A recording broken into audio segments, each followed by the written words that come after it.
Phone's on. Okay. All right. Bob squared. I didn't think I was late. And then all of a sudden I come in from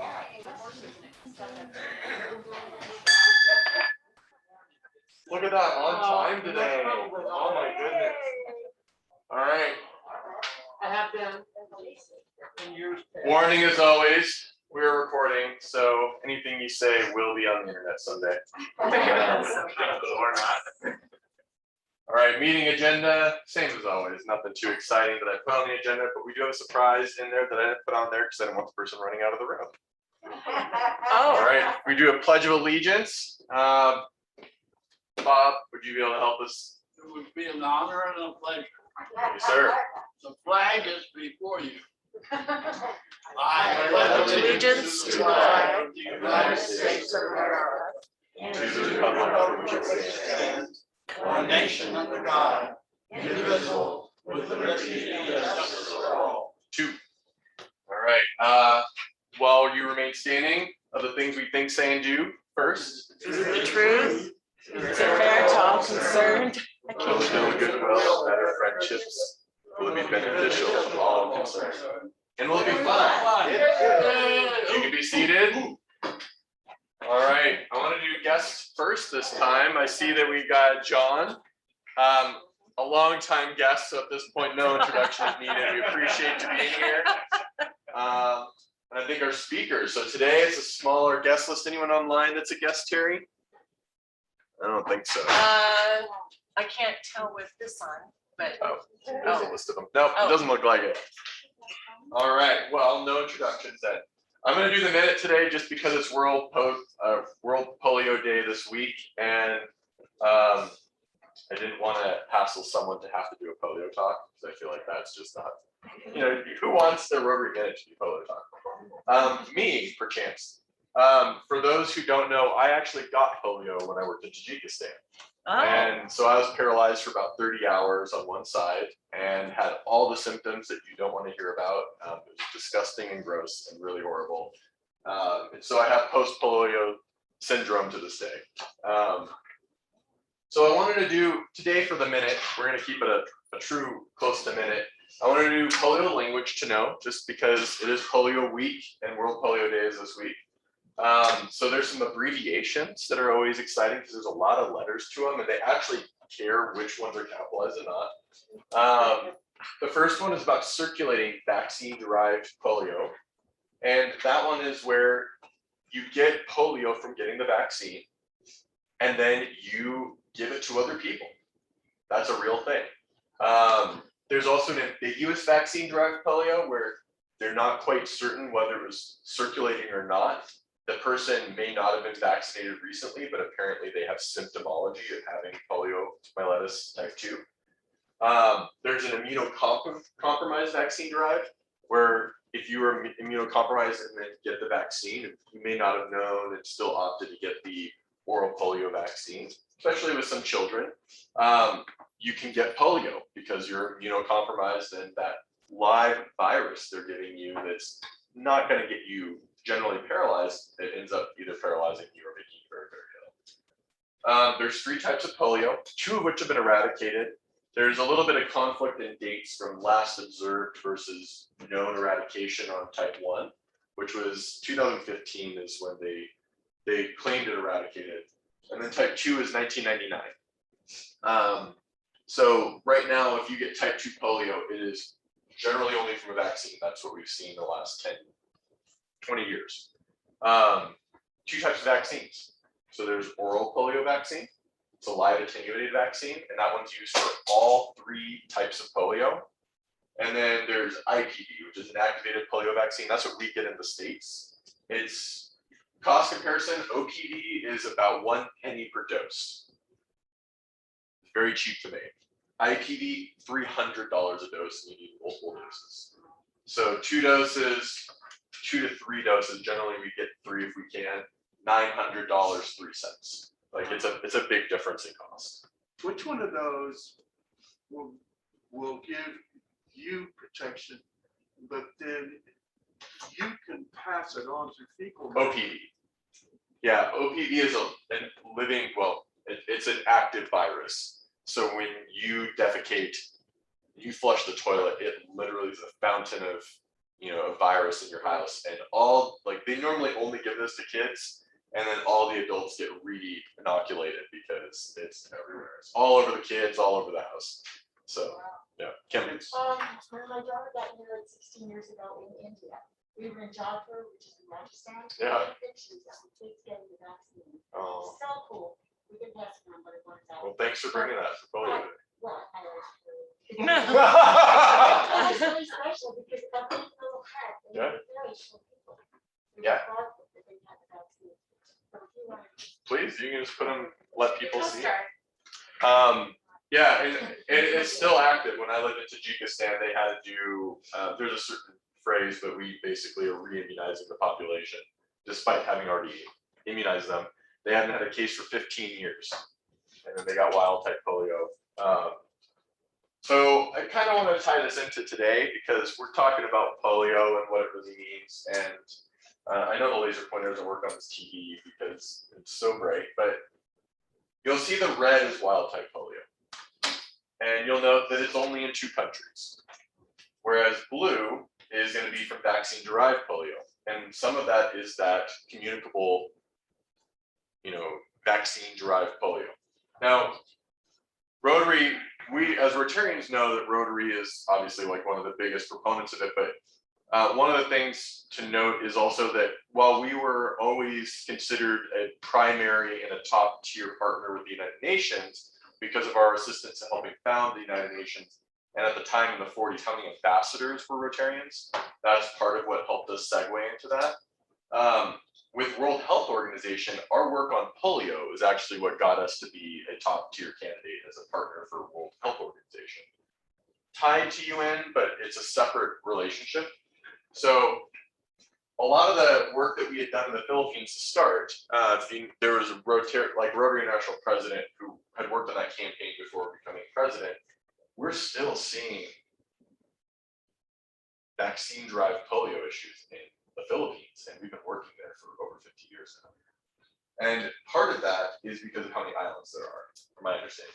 So you think about how many islands there are, you may have places that people are not getting the vaccine or have not been, communicated the need for it, and then they mix with other islands and populations, and then you start to see more of that need. So they're continuing to do vaccine campaigns in the Philippines, which is causing this to happen. It's a very complicated problem in their political atmosphere. With Afghanistan, to highlight it just because it's so important right now, you see in 2019, the first half, there actually wasn't a lot of communicated vaccine-derived polio. You can see it's very small on the number. So these are by case. 1 dot is 1 case. There wasn't very many, but in the second half of the year, it scattered, and it was generally in very different provinces. And right now, with just before the withdrawal, as we started to see much more of that movement, in ISIS and other, rebel insurgents throughout Afghanistan, it just started skyrocketing. But we're actually vaccinating still. And so these blue dots, because in this case, you'll see that only the dark blue ones are wild, the other ones are not. We're still seeing, like in this area where we saw a case, and these down here, we started coming through as Rotarians, World Health Organization, United Nations, UNICEF, and did a big vaccine, campaign. And so you're going to get some people who are going to have this now because of the interaction of that vaccine with the population. But it is a reaction here. But what you'll start to see is the wild type has just started to really flourish on the outskirts of the country, the borders. And when that happens, oftentimes it starts to creep into other countries. So it wouldn't be uncommon for us to start to see, and you're looking up here, but Turkmenistan, Tajikistan, from Pakistan back into India and through Kashmir to China possibly. So there is going to be a possibility of an expansion because of us leaving Afghanistan and putting a lot of the partners into question on how well they can operate there. So the first family of 10 people from refugees from Afghanistan are coming to Boulder tomorrow. Oh, awesome. And I think I sent some information of the there's not the Boulder Rotary, they sent some information. But, anyway, it's interesting. Yeah, Who and knows what we'll do. right, and as we bring people from Afghanistan, and there are, it's about 80% of people that currently have polio have no symptoms or very mild symptoms that you would not equate to polio.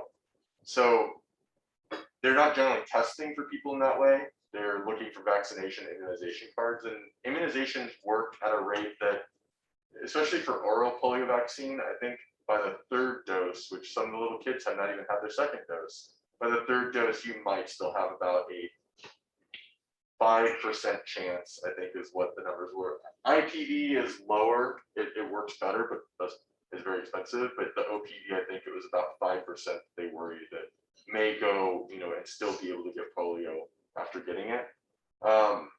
So there is a chance too, and it's not something to be scared of. We, make sure that you're, vaccinated and you've had your booster and your, whatever year that was for you. But yeah, but it's very good to just think about this, because we may have people, moving to our country through asylum that are going to have polio, and but that's okay, because a lot of us are immunized. We have herd immunity here. We're going to be safe from it. But we have to be sympathetic, because this is something we got rid of 50 years ago in our country, and we're trying to help. We've obviously been in Afghanistan for 30, 40 years trying to help with this. The silent thing on this is that we got to this point because we have a huge distribution system. And you think, what does that mean? It means that every newborn child in the world has to receive a polio vaccine. Yeah. And so how many is that each year? And think of the distribution system that we have out there that's accomplishing that. Well, and so you say that, Bob, but actually in the US, they're not giving polio to kids in a lot of cases anymore. In a lot of Western Europe, they're no longer doing it. But you'll see that a lot of countries that have not seen cases for over 10 years have stopped. And I think that that's something that has worked really well for us up until maybe, when I saw it in 2010, but I do think that that's when we started to see these cases surge with, crossing borders because of political unrest. We started seeing it with more environmental factors. But if Afghanistan has a major flood event and it wipes out, their drinking water systems, then it'll be rampant. It'll be everywhere, right? Because fecal oral. So, we have to be conscientious about this. It's not done. We're very close, because you look at wild, and this is just in one country, but wild, and that's just in the first half of last year, we're counting just a couple handfuls of cases. Now, to be fair, just one last thing, because I'm definitely over my minutes, but every reported case, lab confirmed case, generally represents 1 per 10 or 1 per 100, depending on the country. I'd say in Afghanistan, it's probably closer to 1 per 100. That's something that we don't talk a lot about in Rotary, but you can't get a lab confirmation for all those cases. By the time you get to some of those people that have reported it, and they go get the sample, especially when you're going out to like Kandahar and like through Kandez, I used to live like right here. You get out there and like it's taken days and days and days for a WHO or UNICEF person to get out there, and that person no longer has symptoms, and they're not going to be showing much evidence of it with a lab confirmed case. They'll do a field confirmed case, but that's not what this is. So this just as a reminder, like this is still definitely a big problem, and for people that we're now being closer and closer to it, circumstances of what's happened this year. So I wanted to just put that out as a reminder for this week, because they always say we're this close, and we really are. You look at the rest of the world, we have 2 countries that people have wild type polio. It's pretty phenomenal. Do you think that because of the polio campaign, we're all aware of that?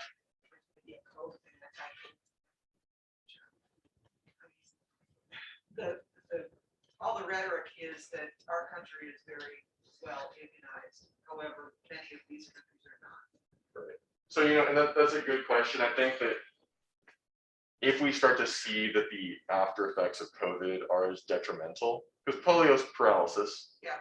It's an asymmetrical flaccid paralysis. When we look at guinea worm, it's excruciating pain and lack of mobility. Smallpox, obviously very similar. And polio obviously creates death.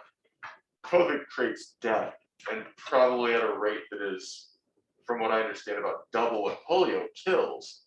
But the after effects, if we started seeing that, maybe in the next strain, it ends up causing massive amounts of, depreciated aerobic or respiratory or circulatory, then yeah, I think people will start to really care. But I think right now, people don't care about the people who've died. They care about the people they know who have died, but they need to care about the people who've been hurt and are in their community still suffering. That's when those campaigns that end up in these world eradications really work, because we've almost gotten rid of cold virus during this too. That's another thing to think about. Wearing masks has shown that we've gone down to such small caseload of the cold, which is something crazy, and the flu as well. We know that the flu is killing massive amounts of people in our country, and we wear masks, and all of a sudden, there are some months that the country is counting 6 people with the flu. 6. Just by wearing masks. Like, we could continue to do this and get rid of the flu, which was the pandemic of the last century. So yeah, I don't know, maybe this might be the solution. Yeah, but you can't see faces. We'll get clear ones, we'll make some clear ones. Hand weavers are working on it, right? They're gonna make us clear. And the lipstick industry is really annoying. I just put it on the outside of my mask in the morning. Can't you tell the black on black? It's like really nice, right? I realized that after I put lipstick on and it's all inside the mask. That's really funny.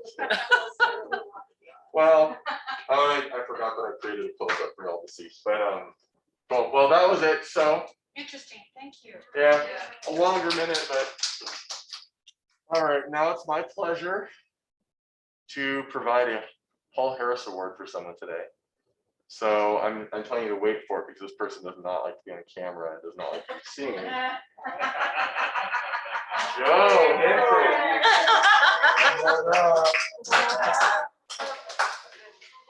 Yay, Joe. I knew if I warned you, you wouldn't come today, and then I would have no help in this. I'll leave early. Well,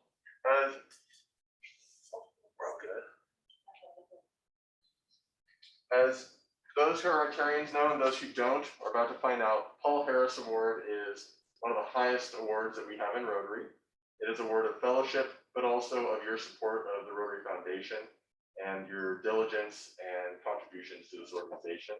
So you're at a Paul Harris +2, which is the 2 Sapphire version. And obviously we all know how hard you work here and we all know how much you contribute. So I would love to give this to you to pin upon yourself because of COVID. You put it anywhere you like, as long as it doesn't bleed. And, I wanted to thank you so much. Safe deposit box. Oh, yeah, that's Sapphire. So if everyone could give Joe a round of applause. Thank you very much. And of course, my pitch as the treasurer is Joe makes his contribution with his dues every quarter, so you can do that. Absolutely. Thank you, Joe. Thank you. It was actually really hard to find an image of a Paul Harris +2. That was really hard to find. I have my own too, but I couldn't find it when I was looking for it. All right, so a little bit of club. This is in the agenda. We have a little bit of club stuff, a little bit of district stuff today. So we reviewed the bylaws, and apparently in order to make a bylaw change, the whole club has to be notified and they have to have 10 days, and then we have to vote on it. So in 2 weeks, you all get to vote. And those online as well. Bylaw change review is here in the slide, Terry. Oh, you've already got it perfect. Looks great. Yep. Top part is the original section, bottom part is the modified section. Basically, we realized this whole idea of having to meet on a certain day of the month, like we wanted to make it a little bit more open-ended so that each year, if there's a need to change the board, things like COVID, we want to be able to open that up just a tiny bit. So the proposal basically is to allow the board to choose, when the monthly meetings for the board will be held. It's not that complicated. 10 days minimum until we take a vote. So November 3rd is when the vote will be. So put it on your calendar to be here. And I'll send it out by email today for you as well to review. Bob. Yo, The other words, it requires the board to have one meeting a month. And we currently do that, yep. So it says each month, and now it's just regularly monthly. Any day of. Yeah, well, as determined by the board, so the board will have to determine that day. Still be published, it's just a matter of making sure that we have a little bit more flexibility, because before, we actually were meeting on the second Tuesday, even though, No, Bye-bye. Jim changed that. We were always meeting on the first. And then oh, he changed it to the second. What So there you happens go. though if the first falls right after the 31st and you're not We ready? We still have a meeting. Oh, okay. yeah, We always have meetings. yeah, and so like it actually, even though the bylaws are a certain way, it was actually not observed that way, and we wanted to make it reflect the truth of how the board has to operate. So it's been years since we've operated under the bylaws by truth, you know, we want to make sure that we get, we want to get it set up right. I agree. So if any conversation needs to happen, definitely route it to me, and then we'll talk more about it, but I'll send it out by email, we can talk more about it, and then we'll have a discussion on the 3rd, and we'll make the final vote, okay? Sounds good? Yep. Awesome, discussion on the 3rd, be ready. Just to let you all know that I did drop off the card and flowers to Katie, she wasn't there at the moment, but I did drop it off at the door with her, one of the people that worked for her right now. So. A little bit of district stuff, as mentioned, World Polio Day is on the 24th, so that's pending. Next week, we have a Rotaract meeting here in CU, so that'll be Wednesday of next week, which is the 27th. And then today, if you are looking to get involved in the youth exchange officer training, that is this evening. So definitely let me know if you didn't get that district email and you want to go. Jay, can I do a quick plug again? From plug. Most of you already know this, but I really need your help if you can help. With Rotaract, we are going to be career mentors to some of the Rotaract students. And the students listed a list of careers that they wanted mentoring with.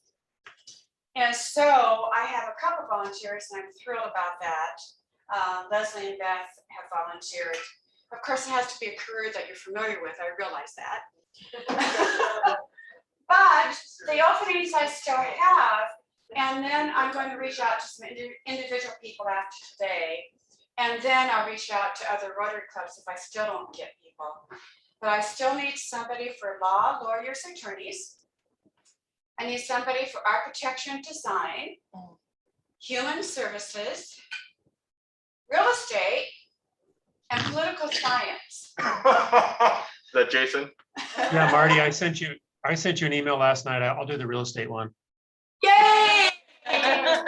Thank you so much, because I was going to bug you individually. So I appreciate it. And again, the time commitment is not huge. Once or twice, meeting with the students, answering their questions, providing support, having your contact information for consultation. So anyway, that's my plug. Thank you. Thanks, Marty. So get back to Marty on that, please. I think that we should have someone in each of those fields, although I don't know that I would want to do biochemistry. I think that I manage biochemists, but I don't think that I'm qualified.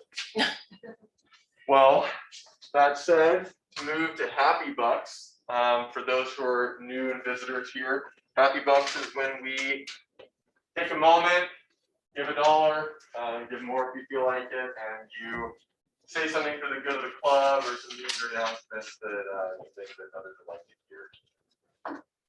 I'll put in a couple dollars, pass it on. Okay. So I had surgery on my knee and everything's working great. Good. Welcome back.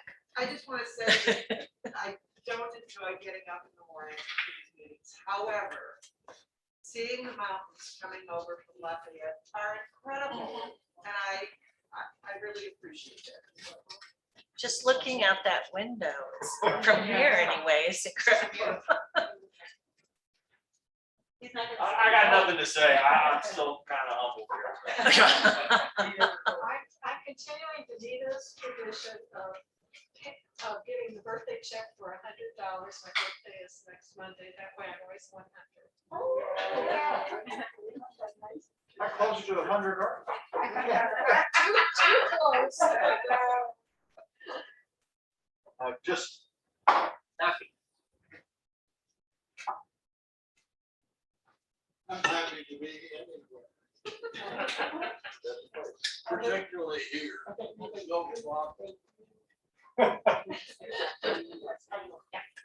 Yesterday was my daughter's birthday, so I named her. And my son Scott was here for 12 hours, business in Denver, but we'll take anything. And I got 3 holiday mark tickets that were free. Anybody want them?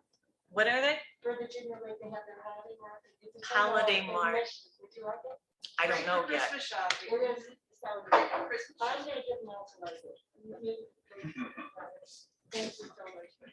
I'm happy. We're giving this to the Alzheimer's Association, the Happy Dollars. We don't know. Now we voted yet. And then we forgot. Okay. Now we voted. And just made a shameless plug, obviously. Bob and I were able to go to the memorial for Hal Scott, and it was a beautiful memorial, and I'm sure we were very pleased. So. All right. Anyone online? Oh, we got Terry still. Hiding in the corner. Yeah. So one is I'm excited that my son in Montana finally has a legitimate job with benefits. He was a traveling photographer in his own business, but he's now back in the business world. And then I got a part-time job. It's not really a call to a church, but working on an hourly basis because First Lutheran in Longmont lost their parish nurse who'd been full-time there for 900 members for 25 years. And so they needed a quick fix for at least the emergencies. So I'm the visitation pastor. So yeah. Thank you all so much. Those are good happy dollars today. Huh? Yeah. Yeah. It's just till December, and then they'll re-evaluate if they want what they want to do. Well, with that said, I think we have Bill online, and we have our guest speaker. So Bill, I don't know if you're able to introduce today.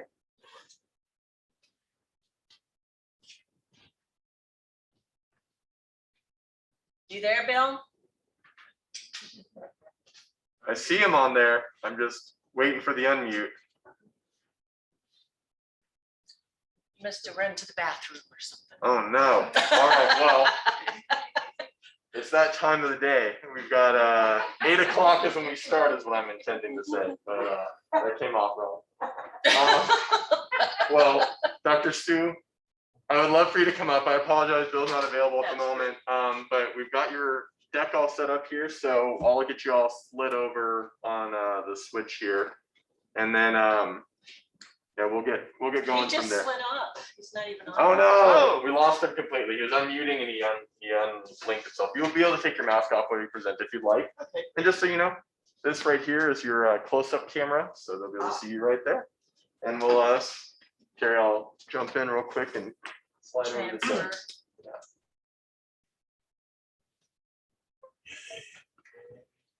There we So- go. Look at that. You don't mind introducing yourself? No, that's Apologize. great. I'm Sue Haupt. I'm with the National Center for Atmospheric Research that is run by the University Corporation for Atmospheric Research. I'm a senior scientist there. I was actually a postdoc there back in the late 80s, early 90s, and then went off around the country doing interesting things for a while. Now I'm back. I'm deputy director of the Research Applications Lab. And I'd like to talk today a little bit about using meteorology to enable renewable energy. Now, as we know, we have more and more renewable energy being deployed around the world, and especially here in the US, both wind energy and solar energy. But what does meteorology have to do about that? Well, first I'll back up a little bit and tell you what NCAR is. I'm sure you've all seen the Mesa Lab up on the hill, beautiful building. I actually had an office there when I was a postdoc, but I don't work there now. I'm at the Foothills Lab, which is a much larger complex that is on Mitchell Avenue, right where Foothills Parkway meets the diagonal. So we do have about 1,200 people working at NCAR UCAR.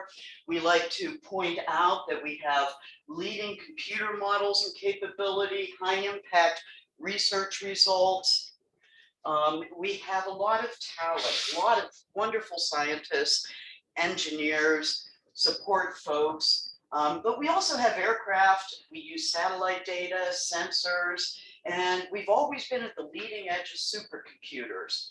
And of course, all these instruments make big data, and it's an idea to action center. UCAR, as I mentioned, that oversees and runs NCAR, is comprised of about 100 universities that all have programs in atmospheric science.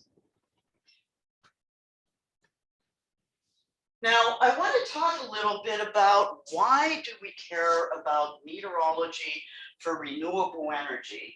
Now, we know when we put out wind energy, it's subject to the winds. And in fact, this is a simulation that I'll show of what happens during a typical diurnal cycle, if I can get it going. You want me to do it? Oh, Yeah, I guess can you click, yeah, if you can kind of click on the movie, maybe it'll start, it should start. Do you just, oh, okay. Just touch Oh, it figures. Let me come out of that and see if I go back in at this page, whether it will run now.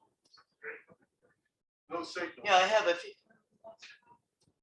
Oh, interesting. So probably that could be all my movies won't work just because it's plugged in. That does seem to happen. Oh, interesting.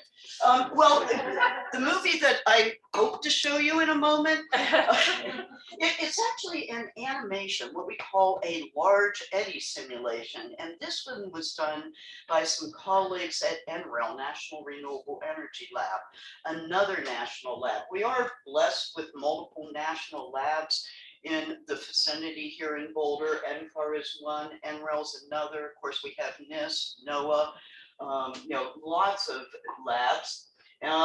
This is going to be another simulation, which we may or may not see my simulations. Regardless, the point of this was to illustrate how the turbulence in the atmosphere varies with space and time. The original simulation was showing the diurnal cycle of turbulence, how in the morning, turbulence is very fine scale. It's a stable atmosphere. Then as the sun hits the ground, we get the convection. We start getting these convective rolls. And then as the sun gets higher on a typical beautiful day like this, we may get convective cells. And of course, during the summer when we have a lot of moisture, we'll see that as cloud formation here in Boulder. We often see thunderstorms in the afternoon, certain times of year. But regardless of whether we have clouds and thunderstorms, we often have these large convective cells. All this different type of turbulence impacts harvesting that renewable energy. Now this movie, if it were working, would be showing, I'll try one more time here, and I apologize. Okay, right here, you see Mount Hood in the Pacific Northwest. And when you get flow coming from the west impacting things like Mount Hood, you get these beautiful structures you can see in the flow. You get waves, gravity waves, topographic force gravity waves. You get a wake in the lee, and that wake meanders in time. And right in this region, there is a lot of wind energy. So of course, all this variability in the atmosphere is going to impact the wind energy. And this was a movie showing the global impact. And you can see even in the still where you have all these tendrils that are actually the fronts around the globe, that are moving at that large scale. That's where most of the energy resides, is at these larger scales. When you do close-ups of the continental scale, you get things like weather fronts that propagate across. That's what happens with those tendrils at the large scale. And then, of course, that impacts wind plants. And you get the turbulence that comes from these larger scales and is generated by the impact. This one was going to show how when a front passes, you get changes in wind speed and wind direction that can make a big difference. And all of these impact the turbines themselves. Hey, one of them is running. So, which again generates turbulence in its sleep. So you have this energy, mostly at the large scale, propagates downscale, but then this small scale energy that we generate by having turbines out there propagates back up. So how do we make sure that the wind turbines operate with all this variability? Well, we have to have situational awareness. And when the utilities, the system operators, the grid operators, all have to know how much power to expect at what time. You're going to have that variable renewable energy. You are going to have changes in solar irradiance as clouds come over, as you end up with dust storms, etc. So on the very long scales, out to decades, we have to know of what the wind's going to be over time, whether we're going to have climate change impact that or not, for resource allocation and planning. On the order of weeks, when you have to go out and maintain, they need to know what the weather is going to be, so they can plan for that. At the medium range, hourly to days, they plan for day-ahead unit allocation. So if the wind is going to be low, they need to make sure that some other resource is available. And then in the nowcast range, as the grid operators are doing their day-to-day plan, changes in resource, they need to know when the wind's going to be high and when it's not. They want to make most use of that clean wind energy, but if it's not there, they certainly need to know. So it was actually quite some time ago before I rejoined NCAR back in around 2009, where Xcel Energy decided to work with NCAR to produce a wind power forecasting system. They were the utility that was ramping up on wind the fastest in the United States at the time. They still have a lot of wind. Of